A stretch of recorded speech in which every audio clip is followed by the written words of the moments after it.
Alright guys, so in this step of the client process is where I use Asana. I usually don't use Asana for just regular project management. It's more for clients who are long term.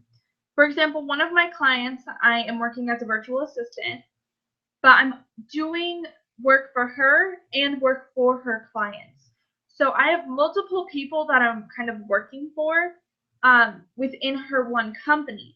So it's a little difficult to try to keep track of that kind of stuff in somewhere like Basecamp or Freecamp or even Trello. So we use Asana and create different projects for each person in order to keep that a little more organized. Now, Asana is tricky because it is free and it's a great system for task management, but unless you want to pay, you can't add just a ton of team members. So we kind of create a workaround for this. And that is what I'm going to show you today. So let me switch over to screen share and I will show you how I use Asana. Alright, so this is my main Asana dashboard, I guess. This is in my noraconrad.com workspace, and I can see all of my to-do list as well as different templates and all kinds of crazy tasks. This is where I work. This is all of my personal tasks. I have different tabs here. So these are technically called teams. In each team, you can add different people.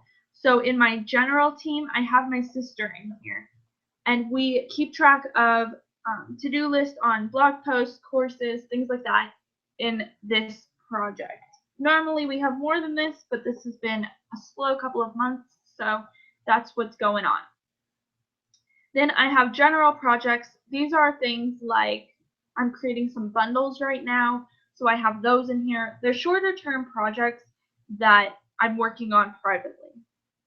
Clients is any clients I'm currently working with or that I'm going to be working with. I don't really use these as much. I kind of kept these here to keep myself a little organized, but I don't really have any to-do list in here. I use Asana for all of my to-do lists, for grocery list, for cleaning list, homework, all that stuff. So for a while, I was also just adding in client to-do lists, so that way I had all of my to-do lists in one place, and I could kind of keep them organized. But since using Basecamp, I've kind of stopped doing that because there's like separate to-do lists on there. But I still keep these on here just in case I want to migrate those over. Then I have my templates. So this was mostly for when I was using client work. If they were a VA client, for example, most of my virtual assistant clients were using the same to-do lists. So I used templates for that. Okay, so that's how I use my Asana. If you come over onto the right and you click on your little icon, you can see different workspaces. So if you go to more, you can create a new workspace. This is how we've kind of worked around the limited number of team members that you can add per team with the free account. So for example, I'm working with Melissa on Ignite, and we have clients within Ignite that we're working on together.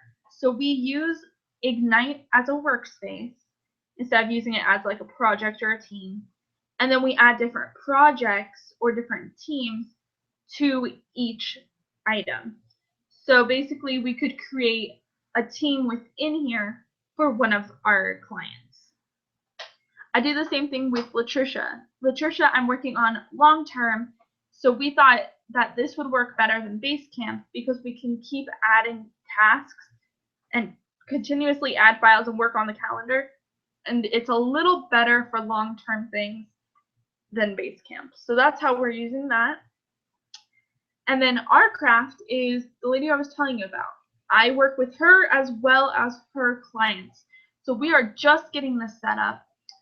I invited her to this, and we'll be able to create multiple projects for each different client so that we can keep it organized and all in one workspace, but still both be able to see it. Asana can do a crap ton of stuff. I don't even think I'm going to get into it in this tutorial because it would literally be an hour long. I have made Asana videos in the past, and there's a ton online, so I will link to all of those below this video so that way you can watch those, because Asana really is a fantastic task manager and project manager app, and I used it for a really long time. I still use it today. It's just a really great project tool.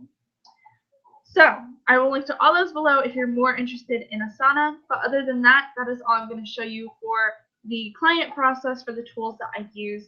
I hope that this was helpful for you guys. If you have any questions at all regarding my client process or any of the tools that I mentioned in here, let me know below. If you have a tool that combines all of these things into one, I would love to hear it. I already use 17 hats and things like that to kind of consolidate some of my tools, but it is very hard to find either a free or inexpensive project management system that does everything I need it to do. So if you have any suggestions, I would absolutely love to hear it, and I'm sure my readers would love to hear some too. Thanks you guys for watching, and I will see you next time. Bye.